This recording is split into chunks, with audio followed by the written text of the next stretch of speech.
Trump said that Iran's nuclear facilities have been completely and totally obliterated, making the strike a spectacular military success. While Iran says that it transferred enrichment uranium in Fordo to another location. Now, how do you interpret the success of strikes to achieve its intended goals?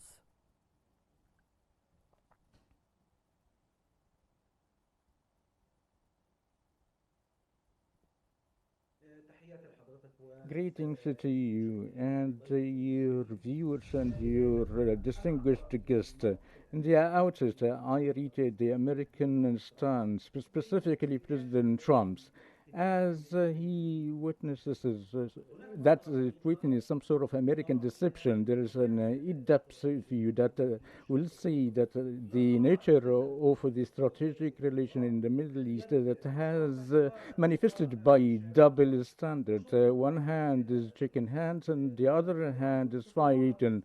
And this would, as stated by Trump, is demanding peace, but complicated the matter by striking the nuclear facilities in Tanz and Asfahan and Fordo. That would exposed as a part of a calculated political strategy that tends to impose a real strategy. From hence, to prevent Iran to retaliate and to force it to return in the negotiation table out of options. The United States is gambling Iran or fighting Iran under the pretext of the acquiring nuclear weapons, but on the other hand, supporting Israel that has nuclear facilities that reflects a legal breach that affirms that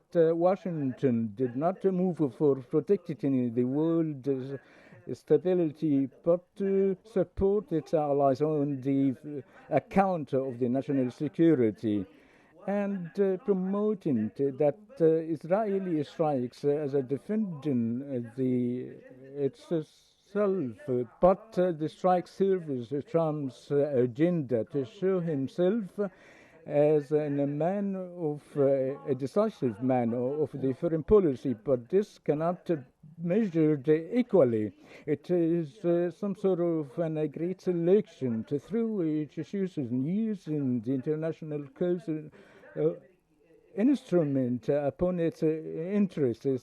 Such a decision lies not only on the substandard or the double standardization, but without bearing the responsibility about the ramifications of their deeds that strengthen the idea of the logic of strength and not the negotiation. Right.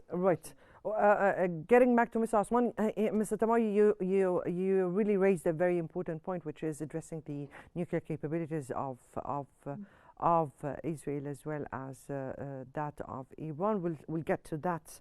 Mr. Osman, let me ask you now. Western countries like Britain are urging diplomacy. Do you see any international momentum forming a coordinated de-escalation, particularly after Iran warned that this move will have everlasting consequences?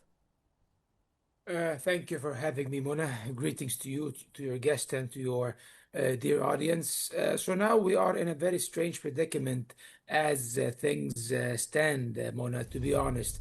Yesterday, a couple of days ago, we see President Trump giving Iran a 2-week ultimatum to reach a deal and to achieve a breakthrough in negotiations. However, this ultimatum only manages to last for 2 days instead of 2 weeks, which means that, as Mr. Altemawy said, this is a grand scheme of strategic deception predicated by both Israel and the United States for the second time in less than a month, I guess, against the Iranians and against the world even, but this time with the complete collusion of the European powers, namely Britain, Germany, and even France.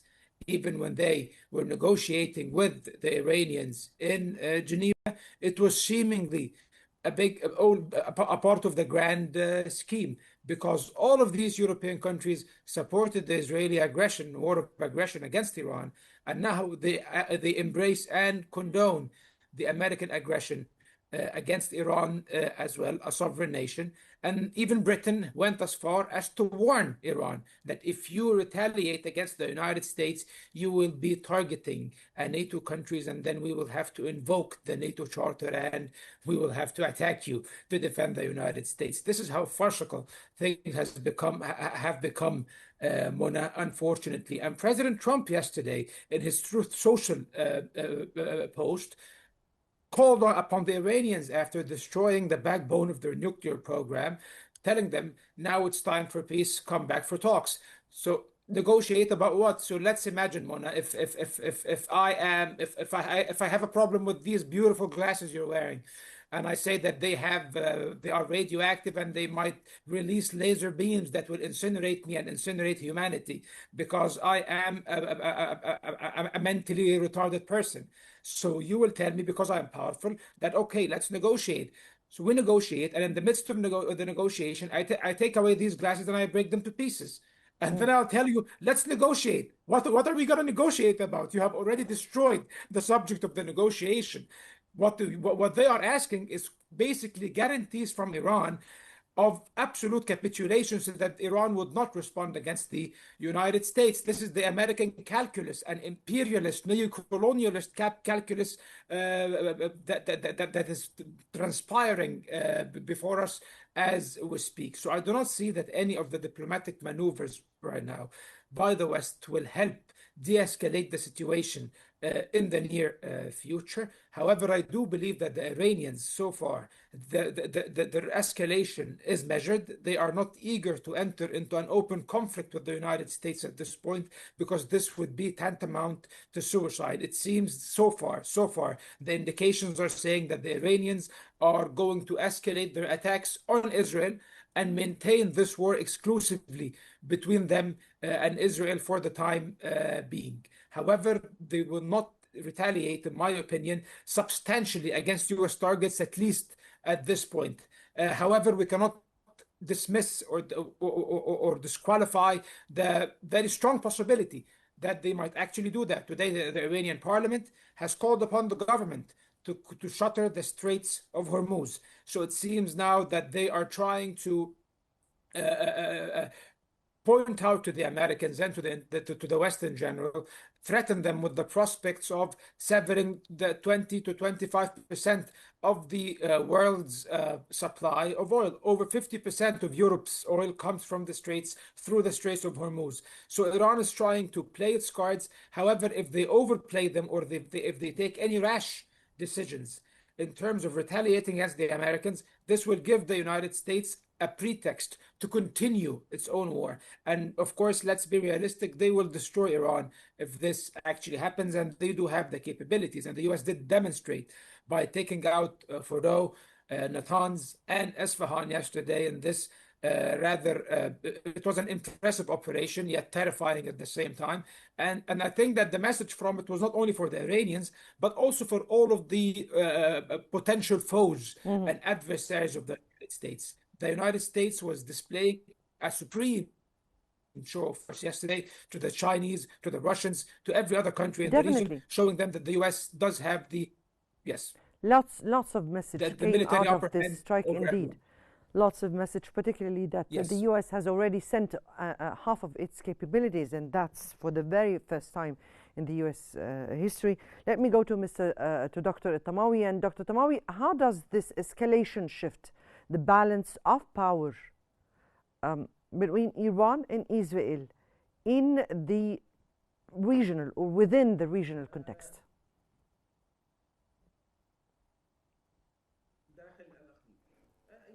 Within region, let me say that we are witnessing a geopolitical storm that is exaggerated. The region is witnessing an unprecedented phase of tension. I wish to praise Dr. Osman's speech of the headline that of the headline, that is about to explode. It is not just a militarily operation, but in a very substantial shift of the rules of engagement in the region and an expression of the strategy of America against Iran and Washington throughout the past decade that has a policy of contains that's been moved to the logic of the preventive blow that open and a very dangerous gates throughout arenas by hitting Titan and Isfahan and Fudu that has a message that the sovereignty and technology centers are exposed if the major power decided to escalate, and even Iran did not show that its sovereignty was collapsed, but in a state of retaliation, through which attempting to maintain or to preserve their options without dragging into irrational retaliation. This matter means that it's running the conflict through a very complicated calculus and also its position in the potential settlement. The most notably that the strike never changes in the Iranian nuclear program in a way that Washington perceives.